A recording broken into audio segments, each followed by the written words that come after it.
Hi, I'm David Esrati. I'm running for Congress, Ohio 10. That's the district that has been recently redrawn. It now includes all of Montgomery County, all of Greene County, and part of Clark County. Mike Turner is the incumbent. He's been there for 10 terms. I'm the challenger, David Esrati. Yeah, I'm a Democrat. He's a Republican, but we're going to sort through the other differences and explain it all to you in the next 10 so minutes, maybe a little more, maybe a little less. Right now, I'm going to say the same thing I say every time.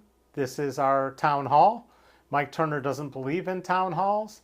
So if you have questions, all you got to do is add a live question and I'll see it here and I will respond. All right, so what's the difference between David Esrati and Mike Turner? Well, when we both started out running for mayor way back in 1993, we both were tall, white guys that nobody'd heard of with hair and glasses. Mike kept his hair, lost his glasses, and I lost my hair but kept my glasses. So, we were both neighborhood presidents at one point, me in South Park, him over in Huffman. We'd both been involved with Preservation Dayton somewhat. And we were both claiming that we knew how to fix Dayton's neighborhoods. Well, let me explain. There's a big difference between South Park, which is currently getting new water lines, and we have construction equipment going on right outside the studio, so you might hear some of that. But the difference between South Park and Huffman is rather large. Like, we have 860 something structures, and Huffman probably has a little over a couple hundred. Our borders are very well defined by Wayne Avenue, 35, Main Street, and Wyoming Street, although the historic district is kind of jagged inside of there. The historic district doesn't extend across Warren Street. It's only partly across Wyoming. It's not all the parts down to Brown, Warren, but it's a much bigger district. South Park also is a pretty diverse district and used to be very diverse back in the day because we had a public housing project in the middle of our neighborhood. Huffman did not at the time. So you got this, these white guys, urban renewal type guys running in a six-way race to take over from Mayor Richard Clay Dixon, who worked for the school board and was the mayor. And some people weren't real nice to Clay and used to call him Mayor Diction because he had a tendency to sort of garble and mumble his words. There were other problems with Clay, but those are minor. We went out to campaign. The primary shook out. I came in 4th of 6. Turner came in 2nd. 3rd was a community activist who was also a paratrooper from the west side whose sole goal was to get to stop the landfill on the west side, which was where a lot of Clay Dixon's money came from. I see we've got 2 concurrent users watching, or 1 now, but hey, if you got questions, put them in the comments. If not, just say hi. And that'd be great, and I'll recognize you. Anyway, so what happened next was Mark Henry, who decided to go to law school, dropped off the commission, and there was a special election going to happen at the same time in November to fill his seat. And all of a sudden, one of the people who was running for commission in the general, Dean Lovelace, pulled out of the general and decided to run in the special. I decided to run in the special because I was already knocked out. And then the parties put up 2 names. They put up the mayor of Abner Orrick, Judy Orrick. They put up the wife of Judge Kessler, which is Mary Sue Kessler, and it was a 4-way race. So I'm back out on the campaign trail, and I had to listen to Turner constantly say, no, that wasn't me, that was Esrati, because I was saying some pretty different stuff than he was. He was pretty run-of-the-mill. I'd like to say hi to my friend Bill Marvar, otherwise known as Kirby. used to be the traffic reporter on WHIO, who's tuned in. And my arm, my flipper's still broken. So we'll find out more from the doctor. Anyways, moving on. It's good to see you here, Kirby. So I don't know who the other viewer is, but you can type in and get acknowledged too. So going on to that race. Everything's going along, and we're on Edgar Avenue at a church, and I'm asking where Clay Dixon got $28,000 for his campaign. And that got Clay rather upset, like really upset. So he took me outside to have a few words with me, and it ended up with him breaking his watch on the top of my head. And I was suggesting the money was coming from the Danis family, who wanted to build the wastewater, or the I'm not sure if it was the landfill at that point on the west side. And Clay took umbrage to that. I spent about 4 or 5 hours with the city law director mediating a way that I didn't press charges and Clay didn't press charges, because there really weren't very many witnesses. But that all went away. But it made front page news, and all of a sudden the gloves came off, and the Dayton Daily News finally reported that Clay had been taking personal days, sick days from the school board on days he was engaged in city business out of town. Next thing you know, people aren't so hip on Clay, and Mike Turner ends up winning by 400 votes. 400. That's it. Not a big margin. He gets in there, and he's one Republican with 4 Democrats, and things aren't going very well. They start shaking things up with city managers. They start shaking other things around. And, you know, of all 8 years that he was in office, there's really only one thing I give him true credit for. And that was the rules that he made about demolitions. He said we've got to stop making architectural sites by plowing buildings into their basements and covering them up and considering that a way of demolishing a home, because that's not creating a green field. And it was that law that had been violated for a long time that made a lot of Dayton's neighborhoods less desirable and less valuable. Up until then, that turned it around. And when it came out with the culture of corruption case, part of the problem was City Hall wanted to get back to plowing things into the basement, and Steve Roush was probably doing it all along there for a long time without being caught. But we'll never know, because the FBI and the DOJ only indict black people on that case, other than Steve Roush, who paid a $15,000 fine. But Turner did some other things that were kind of skeezy. He took a lot of credit for Riverscape. He took a lot of credit for baseball, neither of which were really his things. He took credit for hiring Valerie Lemmy and making her the city manager, but he also ticked a lot of people off, including David Holmes of Reynolds and Reynolds, who put a ton of money behind Tony Capizzi for the first time when Capizzi went against Turner to try to become mayor. And next thing you know, Dave Holmes moved Reynolds and Reynolds out to Kettering Research Park and said goodbye, and got a sweetheart deal with the school board, who paid something like $15.6 million for a building without an appraisal down there on Ludlow. That's the one they recently sold, and it's kind of messy. But Holmes moved out. Turner wasn't well liked, and after 8 years, at around 2000, or 2001, right when he was all done, somebody pressured Tony Hall into resigning. They redistricted everything and made the district solidly Republican and ran Mike Turner for the district. I mean, our district used to include parts of Montgomery County, parts of Warren, Highland, I forget the other county, one other county. It was like this strange thing. It was a Jim Jordan type district.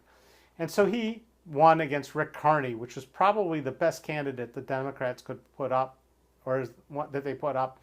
And Rick's claim to fame was he was basically Tony Hall's aide de camp. He was the manager of the Dayton office. He didn't really have any political experience, nor did he have name recognition on the ballot. He got beat, and after that, there have been a string of people running who are basically either not very politically astute or well known. We've had school teachers. We've had a 25-year-old, 28-year-old kid who the Dem Party liked. We've had a few wives of some pretty wealthy people spending their husband's money, and some of them wealthy on their own spending their own money. We've had carpetbaggers who came in from D.C. It's not been anybody that's been a real candidate that's risen through the community. Probably the best choices would have been somebody like Dan Foley, who was well known and pretty well liked, who never aspired to go above county commission, especially after he teamed with Joey Williams and sort of failed on the One Dayton project, or Joey Williams, who ended up being a criminal in office. And again, that was probably on his horizon, but he hadn't gotten there yet. So, let's see, since he's been in Congress, things he's done. Well, he got in after 9/11, so we can't blame him for that, but we can blame him for keeping us in the war for 20 years. He's also figured out that he can get everybody going on and on and on and on about the base and the formation of the Dayton Development Coalition, which is a lobbying organization supported with your tax dollars that pretends that somehow they are the patron saints of Wright-Patterson Air Force Base. They pay them ungodly money. There's money from all the communities. There's money from private businesses. And there's really no oversight. And they get written about by the Dayton Daily News constantly with crazy numbers. But one of the things they did really well was hire Turner's wife and her company, Turner Marketing, to come up with a campaign to market our region to the rest of the world. And what she came up with was the famous Get Midwest. Yeah, you heard me. Get Midwest. I'm sorry. That is not an ad campaign specific to Dayton. I got a question.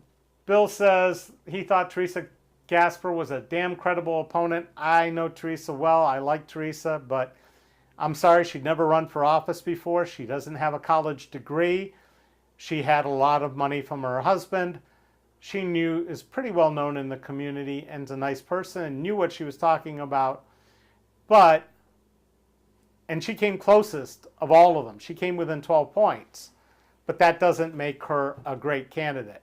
I don't think we've seen a great candidate. I'm going to tell you the truth. I'm probably not a great candidate because you've been eating up the stuff that Turner's been feeding out for a long time. We're getting back to that.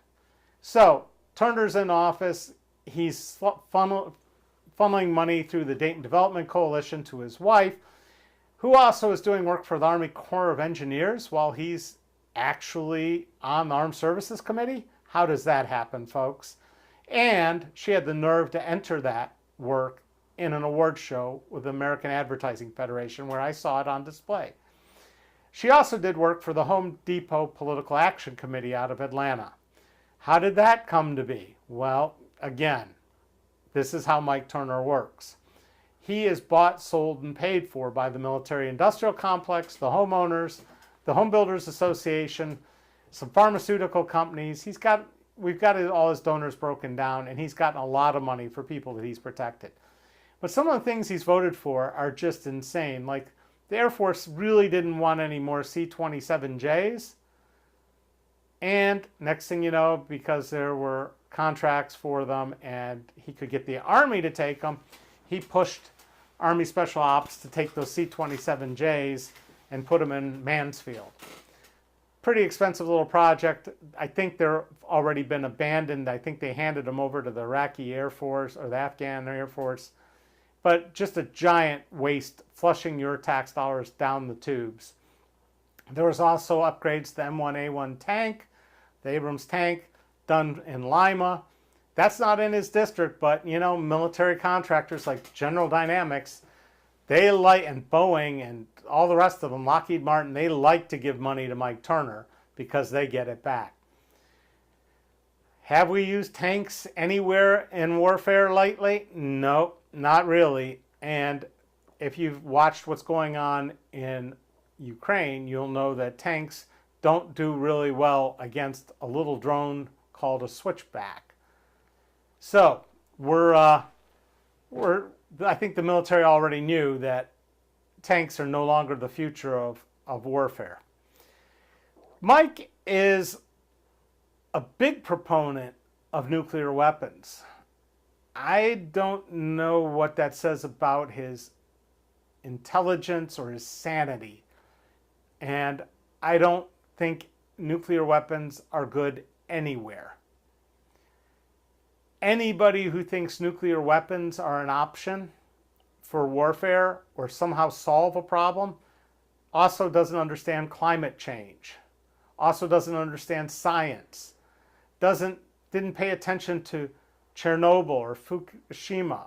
They're not awake, they're not aware. We need to do everything we can to stop the proliferation of nuclear weapons and to decommission as many of them as possible. They are not options. They are not good weapons. They are indiscriminate, sloppy weapons that kill women and children and old people and everybody else. War is not about killing women and children, or at least it's not supposed to be. Mike Turner wouldn't know that because he never joined the military, though he loves to put pictures of himself up where he looks like he's part of the Air Force or part of something else, the military. In fact, I complained about his Facebook page once and he took that image down. So, we've gone on about the differences in the military and where the money is spent, but we can also look at the entire Trump years. First, where Mike Turner said, which I agreed with him, Donald Trump had no business being president. But then, once Donald Trump was president, did Mike Turner do anything about it? Absolutely not. He had 2 opportunities to impeach the man. Didn't think he did anything impeachable.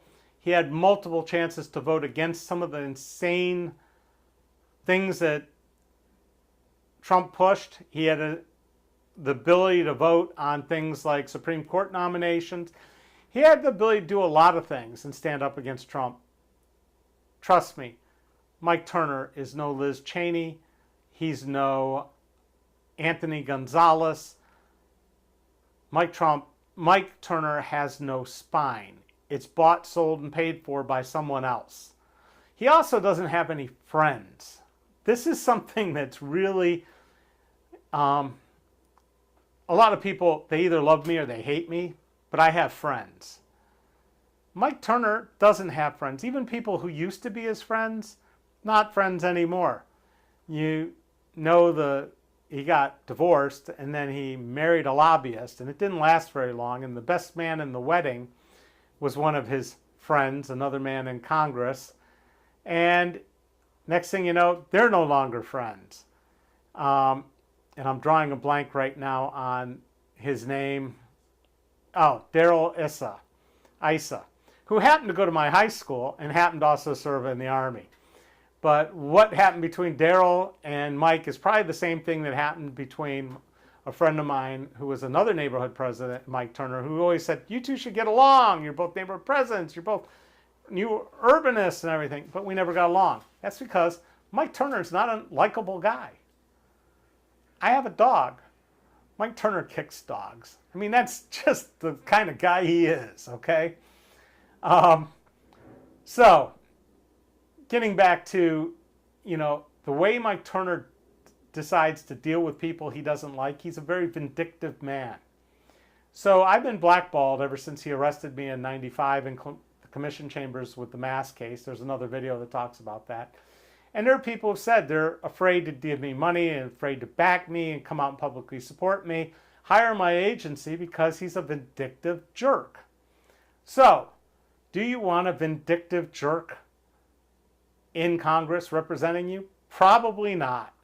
Of course, since he doesn't come and talk to you and doesn't give you the chance to ask questions or talk to you or anything else, what kind of congressman is he? He's not a representative. And if you need any more proof, go look at my donation page at electesrati.com/donate and see that you can donate for as little as $5, or even if you put in the other category, secret tip, you can put in 3. Mike Turner's campaign won't take less than $500, which means if you're going to buy your politician, at least I'm the more affordable one, right? So, what else do you need to know about the difference between Mike Turner and me? He spent $1 million against Joe Roberts, who raised $8,000. I've raised more than Joe Roberts. I've got more positions than Joe Roberts. I'm a little smarter than Joe Roberts. And Mike Turner's going to spend $1 million on to make sure I lose anyway.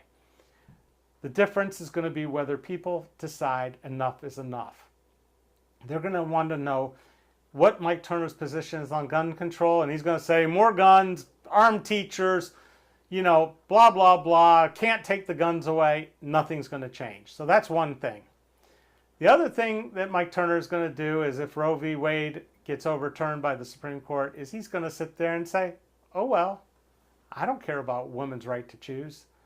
So if you're a woman and you think that's important, you probably would rather vote for me, even if you think I don't have any friends and I'm a jerk. So I'm sure that the Turner campaign is going to have all kinds of fun cutting this video together and turning it into something else, so have at it. You heard it here first, folks. Mike Turner has no friends.